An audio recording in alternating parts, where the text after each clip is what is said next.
এটা ভারতীয়দের স্লোগান। আমরাও বলছি গুয়ার খাবো না, ভারতের পণ্য কিনবো না। গুয়ার খাবো না, ভারতের পণ্য কিনবো না।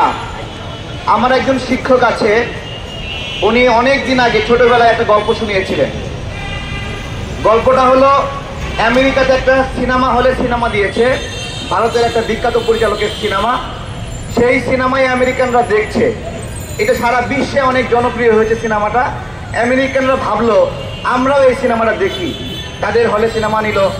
এখন সিনেমা নিয়েছে, সিনেমা দেখছে সবাই। সকাল হয়েছে, পাখি ডাকছে, এরকম একটা সিন। সব ভারতীয় নাগরিকরা হুড়মুড় করে ঘুম থেকে উঠছে। তো স্বাভাবিক, ঘুম থেকে তো উঠবেই সকাল হলে। এখন সবাই একসঙ্গে বনে জঙ্গলে যাচ্ছে, ক্ষেত খামারে যাচ্ছে। তো আমেরিকানরা বলছে ভালো, যেতেই পারে। এখন সেখানে গিয়ে সবাই বসে পড়েছে। তখন আমেরিকানরা বলছে ওরা কি করছে? তো বলছে ওরা হাগু করছে, এখানে টয়লেট করছে। তো এইভাবে বনে জঙ্গলে টয়লেট করে। তো বলছে ওদের টয়লেট নাই।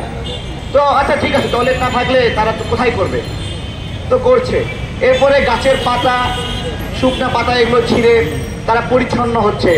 এটা দেখে তারা আশ্চর্য হয়ে যায়, ওদের টিস্যু কোথায়? ওদের টিস্যু নাই কেন? তো বলছে না, ওদের টিস্যু নাই, ওরা গরিব, তাই ওরা পাতা দিয়ে পরিষ্কার করে। তো এটাও তারা মেনে নিল আমেরিকানরা। এরপরে তারা সেখান থেকে বলছে সবাই একসঙ্গে নদীতে গিয়ে গোসল করছে, পুকুরে গিয়ে গোসল করছে। তো একই সিনেমার মধ্যে তো গোসল তো করতেই হবে, তাই না? পরিষ্কার হতে হবে। তো বলছে যে এখনই হাগু করলো, এইভাবেই পানিতে গিয়ে নেমে পড়লো সবাই। আচ্ছা ঠিক আছে, ওদের টিউবওয়েল নাই, ওরা তো পানিতে নামবে। এটাও তারা মেনে নিল। এরপরে তারা গোসল শেষ করে বাড়িতে যাবে। যাওয়ার সময় কলস ভর্তি করে পানি নিচ্ছে। এটা দেখে তারা স্বাভাবিক নিচ্ছে যে পানি কোনো কাজে ব্যবহার করবে, এটাও তারা মেনে নেয়। এর পরবর্তীতে বাসায় যখন গেছে, ভাত খেতে বসছে, ওই যে কলসে পানি নিয়ে গেল, সেই পানি ঢেলে খাচ্ছে।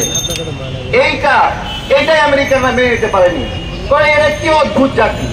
ওইখানে হাগু করলো, ওইখানে পুকুরে গিয়ে শুচু করলো, সেই পানি নিয়ে যায় সেটা দিয়ে ভাত খাচ্ছে। তখন হর হর করে আমেরিকান সিনেমা হলে সবাই বমি করা শুরু করলো। তো এইটা